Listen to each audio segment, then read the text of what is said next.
Hi, I'm Mick Sadler, and today we're going to do some self-portraits of my ugly mug. So we've got our speedlite softbox, which is available on smic.co.uk.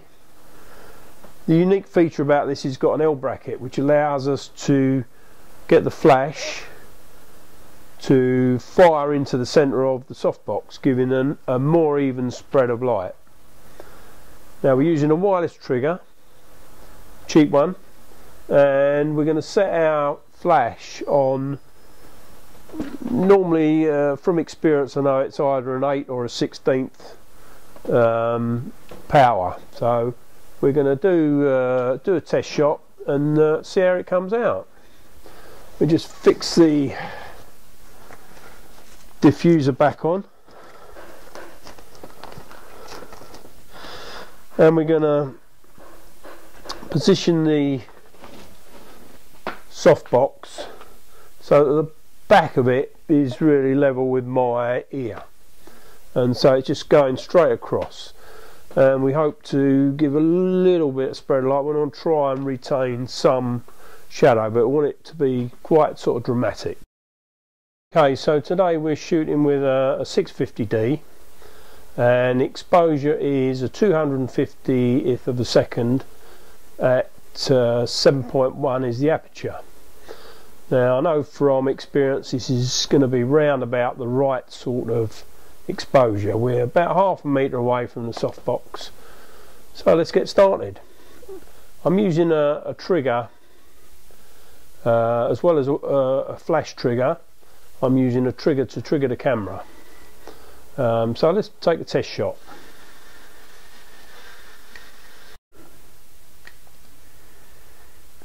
Okay, that seems a little bit bright, so we're going to make the highlights have a little bit more detail, which means we are going to close the aperture down.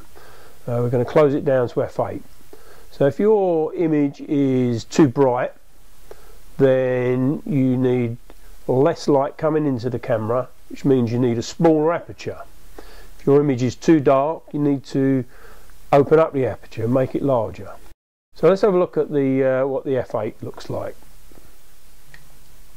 Yep, so that looks better, and so we're going to take these shots into Lightroom and see what we can do with them. I'm going to try one more shot and move the light box now an angle to me so that I'm going to get a bit more across my face. I'm not sure this is going to work out too good, but we'll give it a go. Okay, so but we're going to take the first set of images for our test on this. We're going to take them into Lightroom and see what we can bring out, and I think maybe the blurry option will be a good idea with my sort of face. Okay, here we are in Lightroom 4, and we've got our 3 pictures we took in the shoot.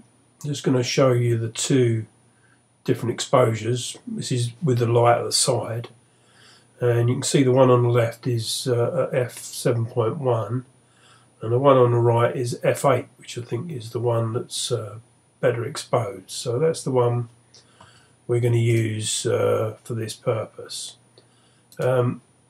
Just to show you the picture where we move the softbox round at more of an angle, and you can see the spread of light has gone a bit further round, but I'm not so keen on this image, and this is the one we're going to use for our processing.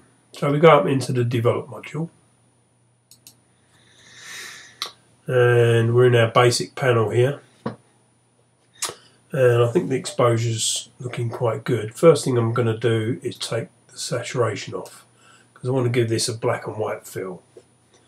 First I should say, on the left in Lightroom you've got a whole series of presets, and there's a little screen there on the left, and as you flick through you can see what the filter would do. So red high contrast, that's sort of effect I want to get. But what we're going to do, we're going to go through this with and show you how to do it manually. So I've taken the saturation right off. Next thing I'm going to do is bring the clarity down.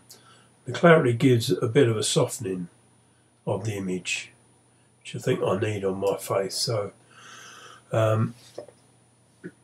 next thing we're going to do is push the contrast up, and I want this really contrasty, so we've moved that contrast really way up there. I'm going to try and open up the shadows a little bit, put a little bit into the shadows, which that has done, and that's not looking too bad now. Next thing I want to do is get rid of all this down the bottom. I think that's distracting in the image, so we're going to go up to the panel and choose the graduation filter.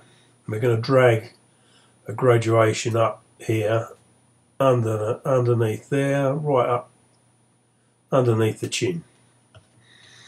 And there you can see we've got a whole array of controls that we can use, and exposure is up at the moment, making it slightly darker. But what we're going to do is bring this highlight slider down, bottom right up. So I think that sort of gives a better effect. So we're going to close that panel off, and looking at it, I think I want to take this a little bit further, so I'm going to move this white slider up so that it gives us even a bit more contrast. We've still got detail showing in this shadow, which is good. So I think that's as far as I want to go with this, and I'm going to just give it a crop. We're going to move this down, and then just move this with the image just slightly off center to the right, a little bit more, and so we're just off center. Double click that, and that's our finished image. I was saying that the moustache, we're losing out a bit of detail, so I'm going to go up and use this adjustment brush, and just like on Photoshop, we use the bracket key to make the brush bigger or smaller. So I'm just going to paint across this side of the moustache, and you can see we've got the actual red, which shows where the mask is affecting.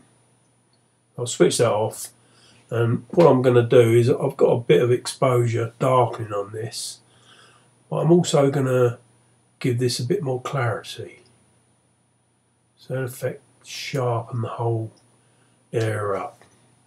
So let's give us a bit more detail in that moustache to define it a bit more. I'm going to close that panel, and I'm going to call that done.